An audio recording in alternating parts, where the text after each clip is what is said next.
Vandag, Heilige Donderdag, of soos hulle in Engels sê, Maundy Thursday. Nou, die Engels help ons om iets te verstaan van waaroor dit gaan. Maundy beteken opdrag. So dit verwys eintlik na die laaste aand wat Jesus saam met sy disippels spandeer het. Hulle was saam aan tafel gewees, tafel was gedek. En op 'n stadium staan hy op van die tafel af. Hy trek sy boekleed uit en hy gaan af op sy knieë en hy begin om sy disippels se voete te was.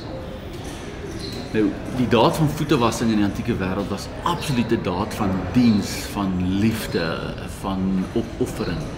En hier staan die Christus op. Hier staan Jesus, die geïnkarneerde God, staan op van die tafel af.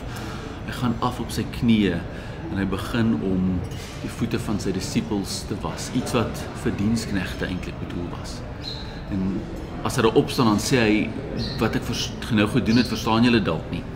Hy sê, maar soos ek vir julle gedoen het, so moet julle ook doen. En dan gee hy die gebod, die liefdesgebod op 'n manier wat ons dit nog nie gehoor het nie. Hy sê, soos wat ek julle lief het, so moet julle mekaar lief hê. En vandag se fokus, Maundy Thursday, gaan absoluut oor hierdie opdrag van om mekaar se voete te was, van om mekaar lief te hê. Sien, disippelskap is nie 'n saak van leerstellings, maar dit is 'n saak van neerbuig. Dit is 'n saak van om ander se voete te was. Dit is 'n saak van om lief te hê en om met liefde te dien. Mag ons dit vandag onthou.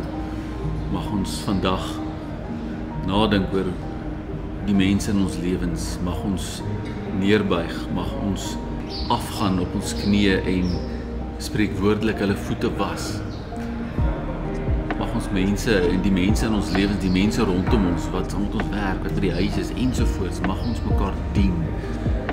Mag ons mekaar lief hê, soos dit Christus ons lief gehad het. Mag jy geseënde Paasnaweek hê.